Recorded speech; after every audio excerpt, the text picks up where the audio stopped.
Good morning, lovely souls. Happy Friday.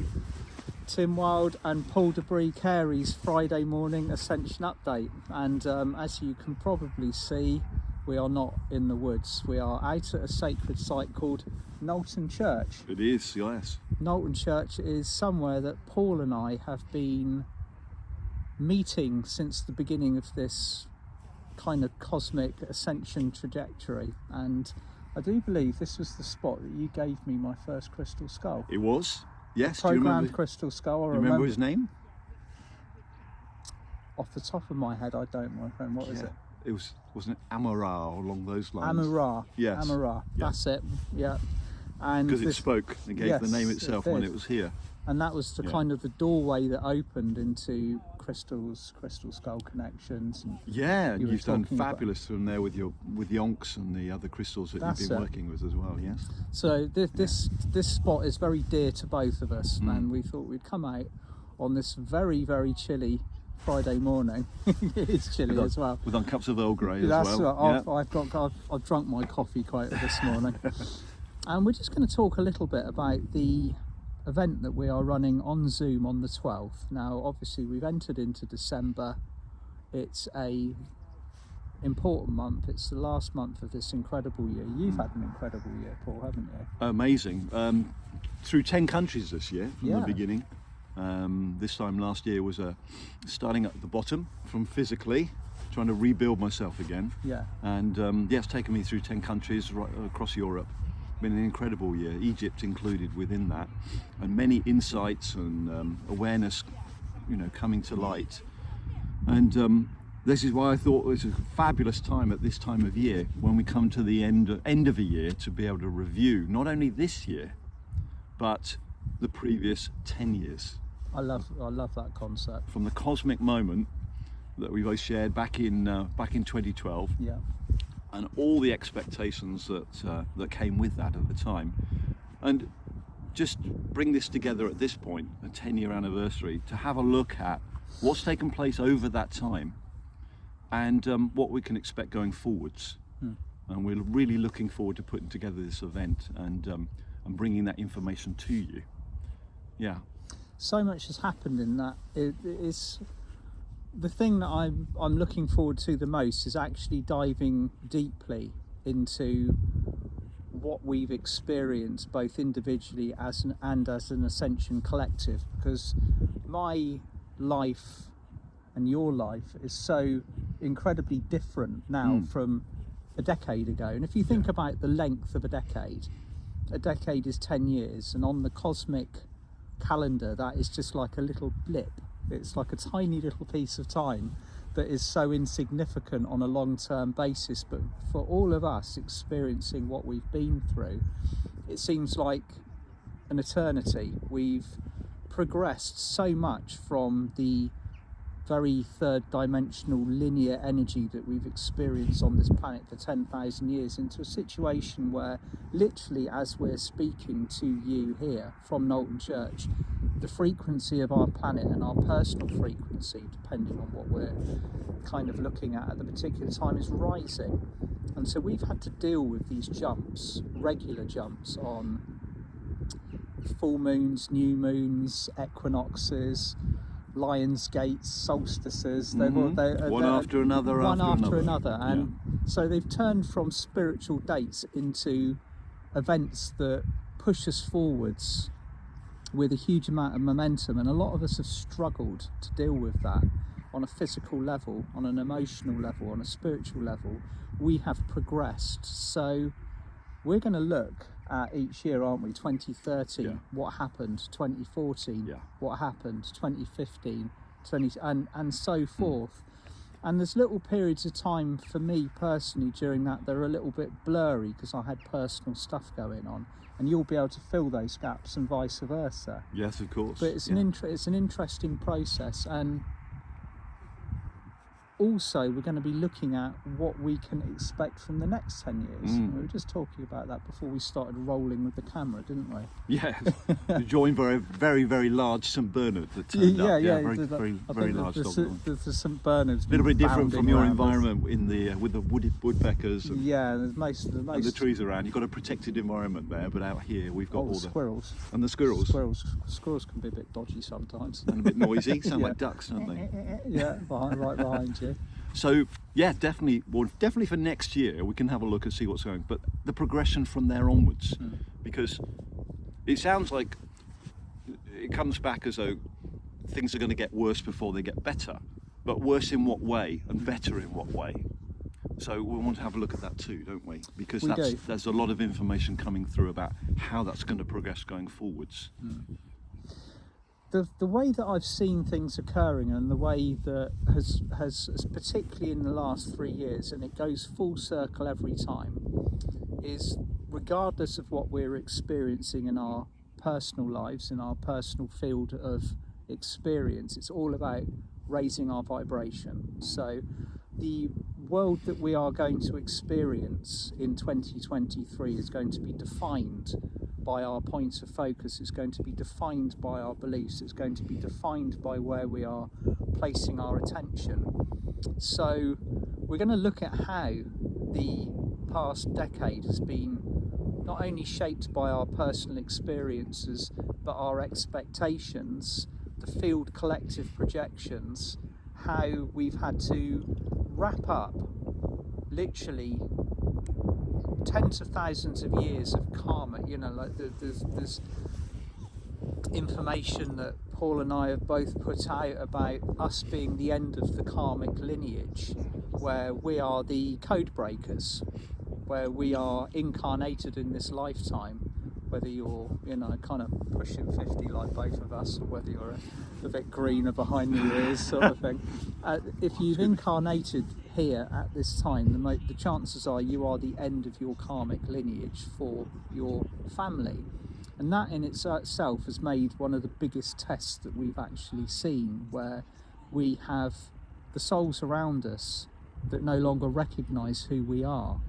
And we've had to then therefore operate in a state of self-identity that is so rooted in that consciousness, that ability to make our own decisions and move forwards. And we're going to see a lot more of the foundation of that coming to fruition for the next decade.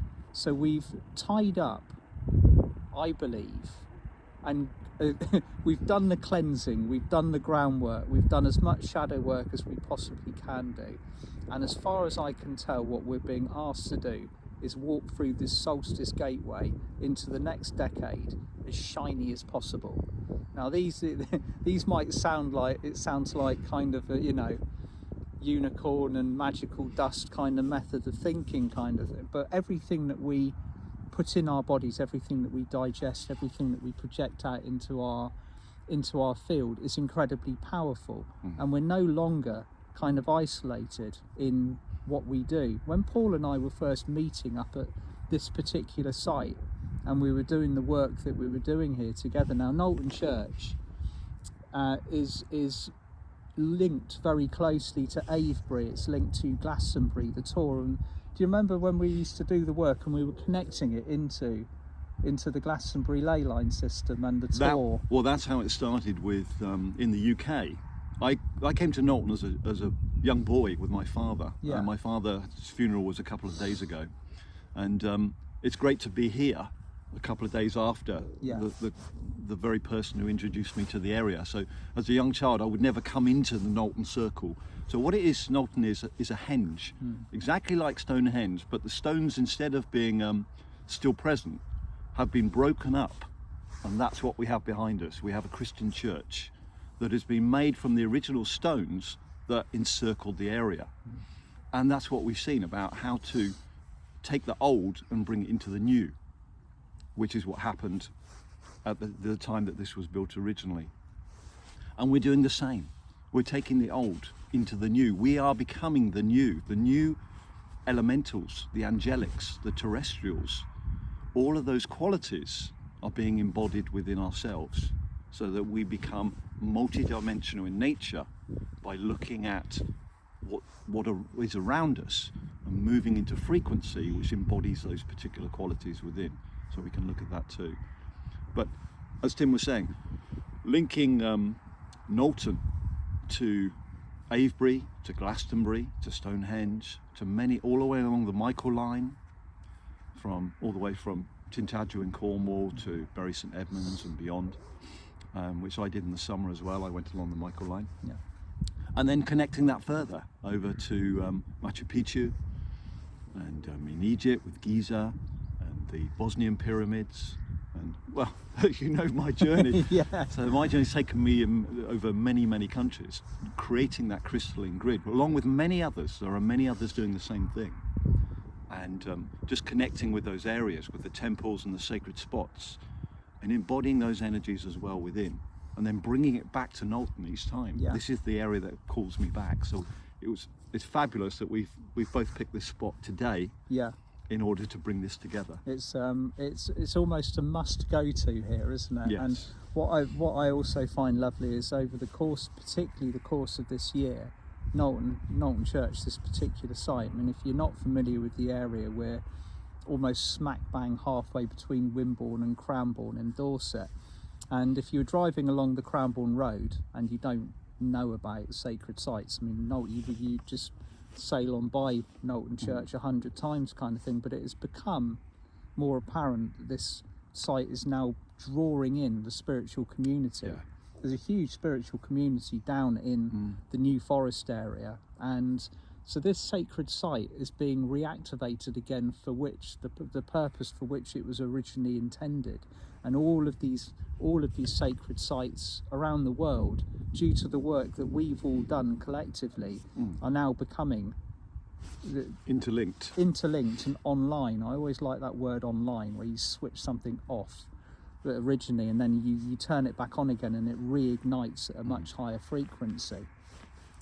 So I mean, you know, it would even be a perfect spot to run the Zoom on the 12th, but A, it would be dark, and B, would freeze. So it would be. It's about 2 degrees above at the moment, yeah, I think. So plus, it's like a little bit of a red nose going on. Yeah, I've got the red nose. I've actually come out fully thermal this morning. I knew what it was going to be like. So, but certainly, this areas like this, where it creates a vortex. For those that know my stone balancing, it creates a vortex of energy around it, and these are built to focus on those, what I call holy hotspots. Holy hot, I love that. The sacred sites area. They have their own what's called a genius loci, which is the spirit of the location, which you can tune into and embody into your own frequencies. So going to sacred sites does hope to open that side of up within you, and it's about sustaining that energy into normal life. It's not so much leaving normal life and trying to become something, and pick a role within the spiritual community. It's about embodying and bringing everything that you are into what it is that you do, isn't it? No matter what that is, because everyone has a contribution. Everyone has a soul that's feeding that intention through to the individual, and it's recognizing that within you and opening it up, becoming multidimensional. The hawks going over as well, isn't it? There's a lot of hawk activity here this morning, actually, isn't there? Yeah.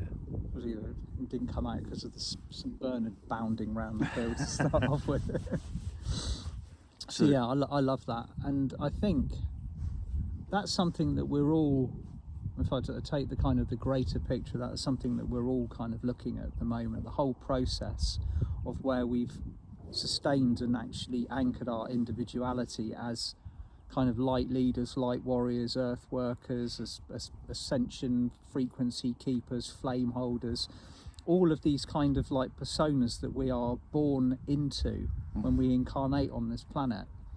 These are gifts and attributes and qualities of mastery that we're going to be very happy to radiate outwards within the next decade or so. There's another kind of reflection. I looking back to 2013 when I was still running a gardening business, and so it's almost like the crystal work was done on the side. It's like, right, I've got an hour. Let's go up and do a little bit of earthwork with Paul up at Knowlton Henge. Went and grabbed a coffee and got up. That's here. right. It's like lunch break's finished, got to go now kind of thing, and it was all fitted in with what in inverted commas, was known as normal life back then. Yeah. And normal life now for us. That was me in finance as well at the time, so it's right, very you different were working backgrounds. in a bank, weren't you? Well, assurance company with project management, project directing, Yeah. Yes, financial and corporate as well. So very, very different backgrounds. Very different. But it brought together through spirituality. Yeah? Absolutely, absolutely. But what I love now about the world that we're living in is that there are so many of us who are awakened now, particularly with the effects of what's happened over the last 3 years or so, the very deliberate set of circumstances which have woken people up, have brought people into a state of reality. We are now, I regard us as a majority consciousness. There is a greater quantity of heart-based consciousness beginning to spread around this planet than the people that are still very linked into 3D. And that's not being said to be divisive. There has always been the situation within this process where there are different levels of consciousness, and those levels of consciousness have been intermingled previously, a bit like the Venn diagrams that overlap. And what is happening now as we're moving into this period, this upward moving trajectory, is those Venn diagrams are beginning to, I would say, almost separate, so you can visibly interact within your own field to a point undisturbed. And in many cases we are now becoming quite adept at interacting with the other fields. We're not feeling quite so bogged down or battered, because the last 10 years has taught us to deal with our own energy. It's taught us to deal with our own healing, and it's set us up in preparation to be able to be in a position to assist the new wave of people that are coming through at the moment. The souls that have woken up in the last 6 months, a year, 2 years, 3 years, they are now looking for the same level of light leadership that we were looking for. And there are so many more in place to do this job now, to cope with this wave of awakening. I'll never forget the number that I was given on New Year's Eve 2019. I was literally sat there, and Archangel Metatron kind of like dropped in. I've told this story before, but he dropped in casually into the conversation. 2 billion people will wake up this year. And I was like, yeah, that's lovely, you're just enjoying this Metatron vibration. And all of a sudden, like the magnitude of that information kind of like, it was like some dude with a red flag at the back going, something's going to happen this year. And then sure enough, in February, that's what's required. We start to see why certain events occur in order to move people on from their familiarity, their safety, their security, the lower chakras, which people will live their daily lives. But it needs an event. It needs something to trigger opening up that awareness, doesn't it? Oh, does it ever? And we're still going to see these things occurring, but it's how we cope with them. It's how we deal with and work our way through them and live through them and find our place within a world which is changing. And that's the key. It is the key. And to me, it feels very much like watching a set of events occurring on a TV screen. And with that TV screen, you can either choose to interact with it, choose to become emotionally invested with it, or you simply hold your light, you hold your frequency, you hold your point and your focus of your creation, and just allow whatever that is to be, whilst you could work on creating your own world. Now 2023 is going to see us basically being asked to put our money where our mouths are, significantly, when it comes to this, because, and we were talking a little bit about this before we turned the camera on, the 3D matrix will continue to be the 3D matrix. It will still be a home for souls that aren't ready to unplug and move on. Again, this isn't division consciousness, this is simply the way energy is operating at the moment, and also the way that people have chosen to wake up via soul contract. Some people have chosen to wake up later than others, and there are going to be, I believe, still a minority of people that choose to continue to learn at 3D. But that's not our point of concern, that's not our point of focus. We're building now something significantly larger and much brighter for the future, something that we're all actually encoded with. We know what we came here to do. And even though we might not have a significant game plan that we can chart a point, a trajectory by, this is something that we just follow via flow, naturally. Like you, going to 10 different countries in the space of a year, and you don't know from 1 minute to the next where you're going. Or the next one. Yeah. But the point being there is that third dimension is very much about planning and doing. Yeah. Whereas working through the heart is about opening to the void within, you could say, creating the space within for the soul intention to come through. And that creates a direction, it creates a momentum, it creates a desire, and takes you forwards through frequency rather than through maintenance of the daily sort of functions. And it's been very, very eye-opening seeing where it takes you. Yeah. But it's trust It's and trust. faith. And we find these higher words that are needed in order to do that. Otherwise, if you're waiting to see, right, what's going to happen there, how's this going to work out, then you kind of hold yourself back. And I've learned just to go with that flow. Absolutely. Yes, so that relies on trust very much so. And that's a huge amount of trust as well, to just throw yourself at the mercy of wherever you're being guided to go. Because many of us have learned lessons of discernment particularly over the last 10 years, where we're almost deliberately put in situations that are not resonant or are going to provide us with a test. Oh yes. Oh yes. And in order to learn the qualities of the different energies that we're experiencing, or listening to the words of the people that are guiding us, or the situations that we're in. So to actually be able to define the difference between an ego-based prompt and a heart-based prompt is a fine art that we're all still learning to. And like you say, you either do it and you know it and you can feel it, and it's absolutely, it's the way that you live your life and the way that you flow, or you still get presented with the situations which are testing the discernment.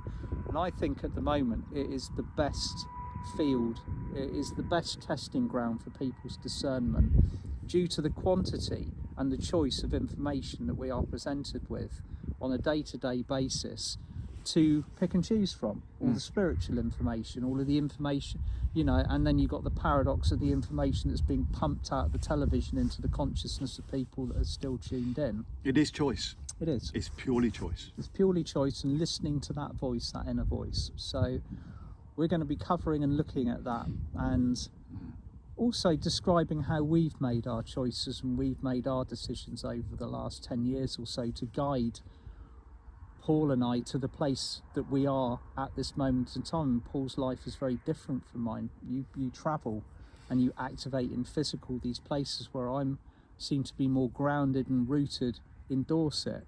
But the work, the output, the light, and the job is the same. And we find this with every single one of you working around the world, wherever you are, whatever you're doing, whatever piece of the puzzle that you're adding to, that piece of the puzzle is absolutely vital for the greater construction of the fifth dimensional matrix, or the golden community blueprint, the gold print. And we I love that. We talk about the diamond print for later on. That's but right, The yeah. gold print, certainly. Definitely. The gold print is the next plan that we're moving into. We know what the body's becoming, what our minds are becoming, and our relationship. And we'll talk about relationships. Our relationship with the world, our relationship with frequency. So that'll be an interesting discussion as well. It will be a lovely discussion. So we're going to wrap that up. It's been absolutely wonderful sharing this space with you, Paul. And we're sending you all lots of love, and there will be a link to join the event on the 12th. And we hope to see you there and catch you all soon. Bye for now. Lots of love. Lots of love. Bye-bye.